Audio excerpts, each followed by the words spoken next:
Welcome back to the series entitled You Can Start a Business. My name is Dale Neal. As you know, if you've been with us previously, I'm serving as your host. As I've explained in previous weeks, there's no midterm or final exam on this series. Your exam is the fulfillment of your action learning task each week and ultimately business itself. I can't help but wonder, however, how you're doing so far. Our whole purpose here is that you put into practice what you're hearing. Our topics for this series are why go into business, spotting business opportunities, getting started, keeping going, first steps in marketing, managing money, organizing for growth, efficient operations and production, business ethics, and staying in business. This week's topic, managing money, will be taught by Lawrence Hope, who you've met before, and Michael Harding.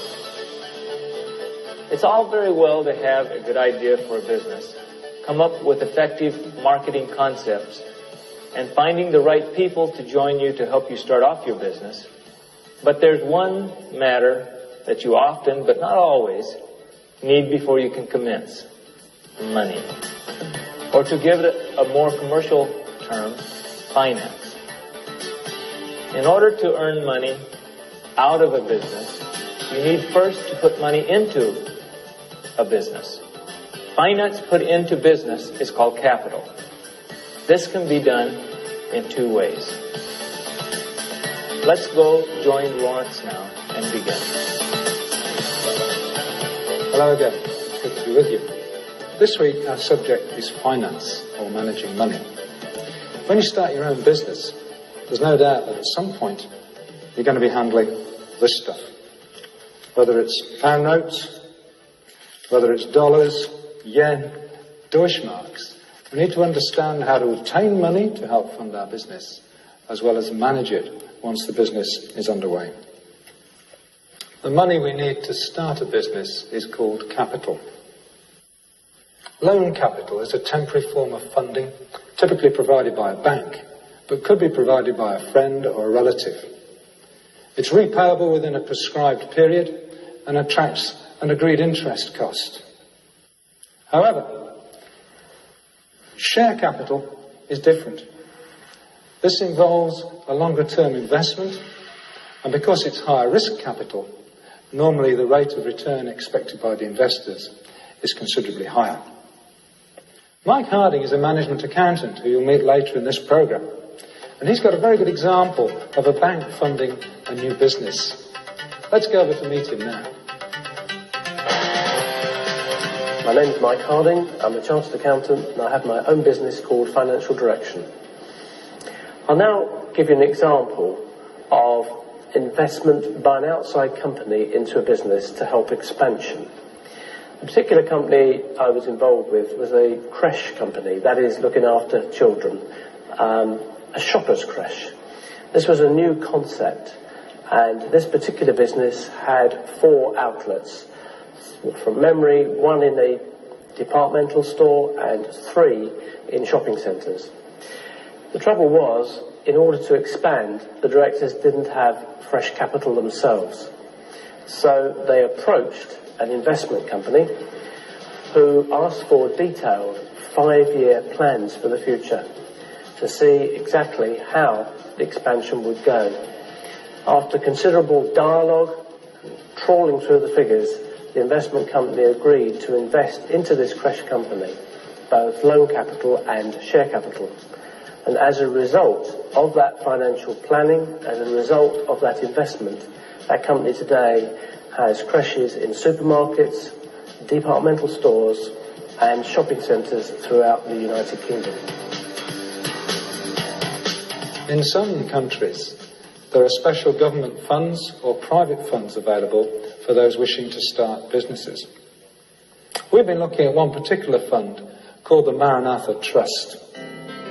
Maranatha Trust is a unique organisation dedicated to restoring dignity to the world's poor by helping them to help themselves through enterprise development. They believe in the principle, give us food and we eat for a day. give us work, and we eat for a lifetime. Now, once we've started the business, we need to keep accurate and up-to-date records. This process is called bookkeeping. Bookkeeping means accurate recording of sales and costs. A lot of record keeping today is done by computer. However, for most small businesses, when they're getting underway, especially right at the beginning, traditional records can be kept in account books or any suitable small notebook. The accurate record is the important thing, not the method of storing the data. Mike Harding is in business to make sure that entrepreneurs keep accurate financial records, as well as established, effective financial planning systems. Let's go and join him now as he introduces us to some of the basic concepts of bookkeeping. When starting a business, it's essential to keep up-to-date and accurate records at all times. That means keeping the receipts and vouchers, as well as writing up your books on a daily or weekly basis. The most important book is the cash book. This records receipts on one side and payments on the other side, and it should reflect the opposite entries of your bank statements. In effect, it is your bank account. The other most important book is called a nominal ledger. This records month by month what you've spent your money on and what you've received your money for. So, for example, on payments, it would divide your costs up into salaries, rent, and perhaps any assets you've purchased, such as vehicles or plant and machinery. The nominal ledger, therefore, is a summary ledger, and usually the system of double entry bookkeeping is used to record transactions. This may sound like a duplication in terms, double entry, but in fact the system makes sure that the books balance. Hence you hear that expression, the trial balance, and balancing the books. Don't worry about this accountant's jargon, trial balance and so on, but do remember the principle. Keeping your books up to date, keeping them accurate, and then you will stay in control of your finances. However, apart from actually recording day-to-day financial transactions, it's essential to think about and literally plan the financial aspects of your business. It's important to think about how to build your future business.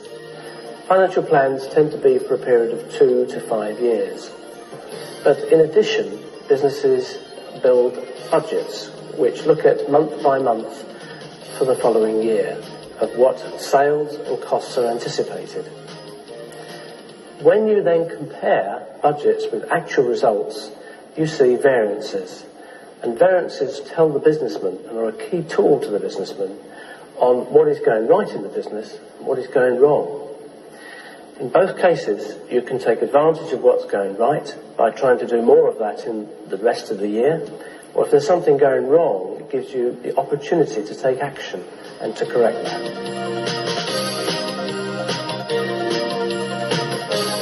Making plans makes a businessman think about what he's trying to achieve and how he's going to get there. It's an essential part of running a business. It makes him think about the level of sales and the overheads that are required to service that level of sales. There's a proverb that says, the plans of the diligent leads to advantage. And planning gives you insight and advantage. That advantage may well be over your competitors. This is no different to, say, an architect who needs to plan in detail for the erection of a building. He must have a good foundation. He must give full details of the number of floors, where the stairs, the windows, pipes, electrics, etc. need to go. In the same way, every company needs to put together a financial plan, showing estimates of sales, the cost of those sales, the overheads that will be incurred, interest, and finally the all-important result of trading, the expected profits. The businessman needs to think through what business he's in, what he's trying to build, and financial plans and budgets are tangible ways to set out targets and convey to bank managers, investors and staff what he's trying to achieve. So what sort of financial information do you really need to know on a regular basis in order to consistently steer your business in the right direction? What do you really need to know to stay in control? We're going to go back to Mike again. But this time he's talking with a businessman who now runs a very successful debt collection business. He really understands how and when money management gets out of hand. Mike is going to be talking to Charles Wilson about financial controls, and particularly the things he's brought into his business and the difference that they've made.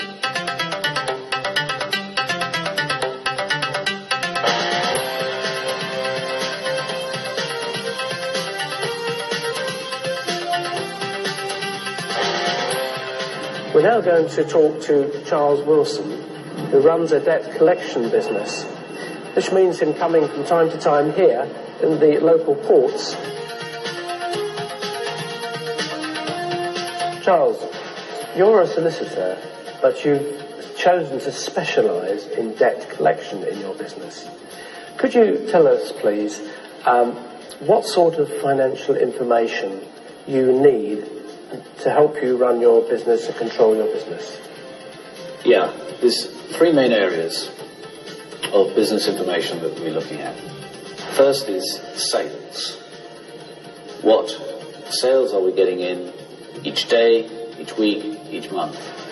And I've got information on my computer which will show you the turnover that we're getting. In addition to that, you need to know when you've paid all your expenses, is there any profit left at the end of the day? And if you are making a profit, have you got cash that is going to enable the business to keep rolling? Quite often you can be making a profit, but not have enough cash flowing, because your cash is tied up in stock, things like that, which are a theoretical profit. But until it's actually in the bank, passing through your account. Yes. What financial controls do you use to control your business, Charles? What we do is we have a budget in every year to cover profit, sales, cash flow, and all areas of expenditure. And that is something that we put together for the entire 12-month period of our financial year. You mentioned, Charles, that your company prepares budgets and compares these to actual results. Would you please explain how you use the budgeting process to control your business? About 2 or 3 months before a financial year starts, in our case that's the 1st of August, I will sit down with my management accountant and we will first of all look at what sort of sales do we expect month by month for the entire year. Now sometimes sales, there'll be seasonal fluctuations. For us, Christmas month, December, is a very quiet month, and it gets very busy in January and February. So we build that in the picture. When you know roughly what sort of sales you expect to get, you then need to look what is it going to cost you in every area of the business to produce those sales. How many staff we need, how big the office is, and so forth. And we produce a budget which will split out the sale, the income and the expenditure month by month right through that financial year. So we have a picture, if you like, the whole year before we get there. What action do you take then, Charles, if you do find that you're falling behind plan? Well, it depends in what area. If we were falling behind on sales, I would then want to look at ways in which we could increase sales or perhaps increase prices with very little cost to ourselves. But if I noticed that sales were less than we expected, but expenditure was less than we expected, thereby preserving the same profit margin, I might not be so alarmed. I might let that run on through the year. So it does depend very much on what it is. Now, if we find that sales are as we predicted, but that it was costing us a lot more to make it, or I'd had to take on 2 or 3 extra staff to enable those sales to be serviced, then I would look at my cost base and those areas of the budget and say, well, now perhaps other areas I can cut back on, and so forth. So it does very much depend, but at each stage you would look at either making cuts or letting it roll, or letting it roll and then making cuts later on in the year it's very difficult, but what you do need to do is to turn your mind to those issues every month. Yes. Talk particularly about financial information, but I know, Charles, that you also like to have statistics. What sort of statistics do you like to see, and how do you tie that in with the financial information you receive? Well, I like to have information. Let's take the area of sales, for instance. I like to know where the sales are coming from. Yes. I want to know which customers of mine are my best customers. Recently, for instance, we've looked at the work that is coming from our top 50 customers. Yes. And we've arranged for members of staff who deal with those customers to actually go out and visit them, understand their businesses better, meet them, develop the relationship. That's an example where knowing about the customers helps. Another thing that we look at with marketing statistics is if you spend £1,000 on mail shopping, what sort of response do you get back?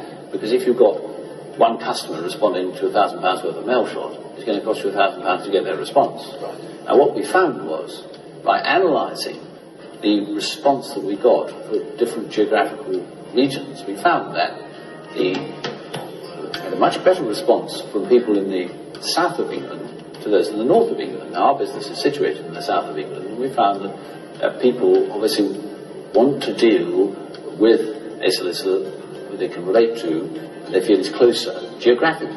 That was very helpful to us. We only discovered that after a long series of marketing and being able to develop the statistics so that we could then see the best way of spending our money in marketing terms. How important is cash control to you? Do you, for example, prepare cash projections? Well, forecasting is looking ahead in the light of what has happened.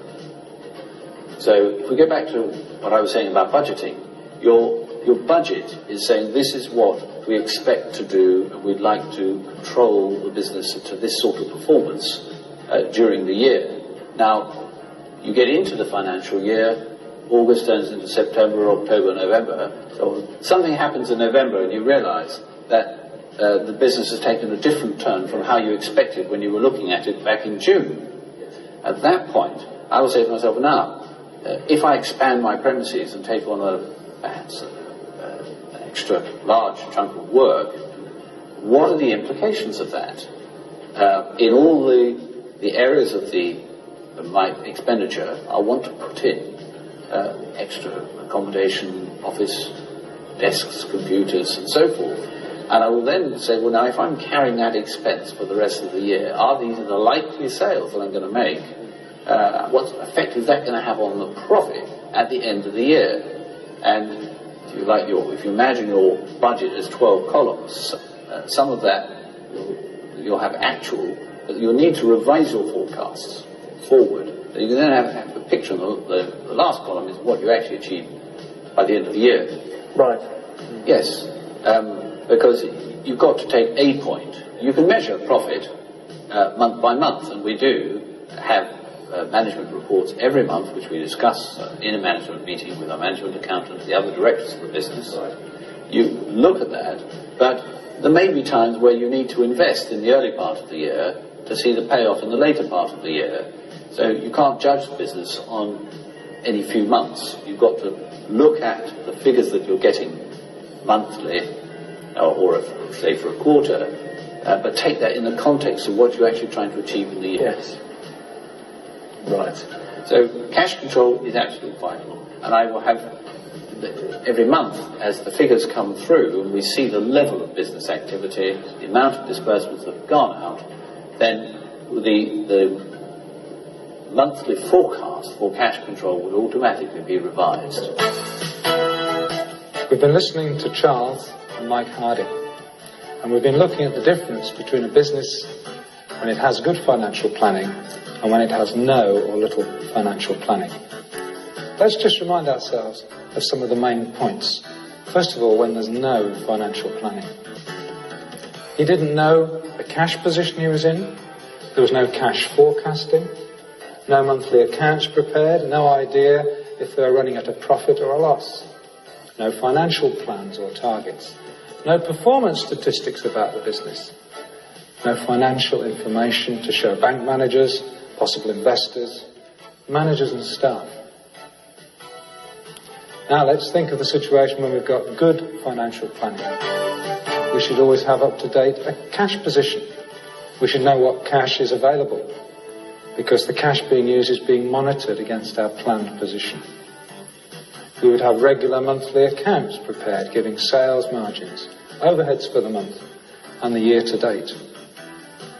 In addition, we should have projected sales margins, overheads, and profits. Last of all, we should have details of the key performance indicators in the business, including our gross profit compared with last year, as well as the size of our order book for the future. Well laid out and thought through plans and targets show key individuals that are involved with the business, its overall aims and objectives.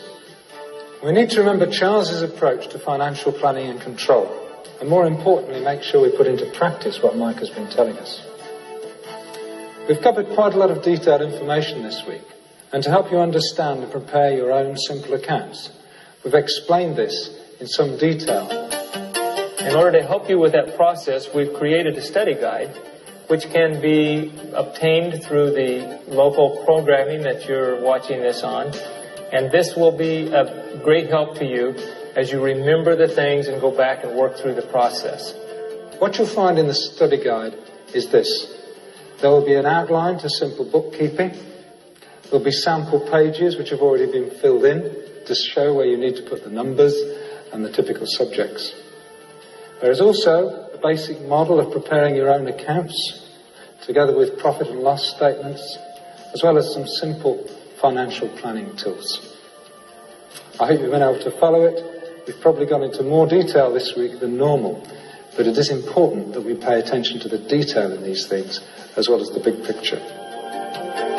The important thing is to keep accurate and up-to-date records. Then you have the data. Without these measurements, you cannot make wise decisions. So, Lawrence, do you have a final word for us? Yes, I do. Measurement, as you say, is a key. Knowing what to measure is often more difficult to determine. What often happens is we start with either too much data or too little. And it's actually finding out over time the particular things we need to track.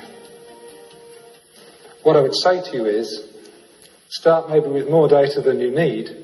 That's a far safer place to be in than too little. Good advice. Now, as you take this out into the street this week, your action task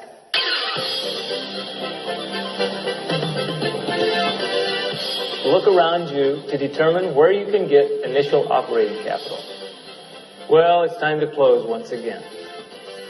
We've tried hard this week to give appropriate advice for both beginners and those already running a small business. In doing this, there's a danger that we've made things seem too complicated for those just starting out. We really don't want to do that. We simply want you to sleep well and have the information you need to make wise decisions. Your first business plan, including this financial plan, gives you your first basis for monitoring and control.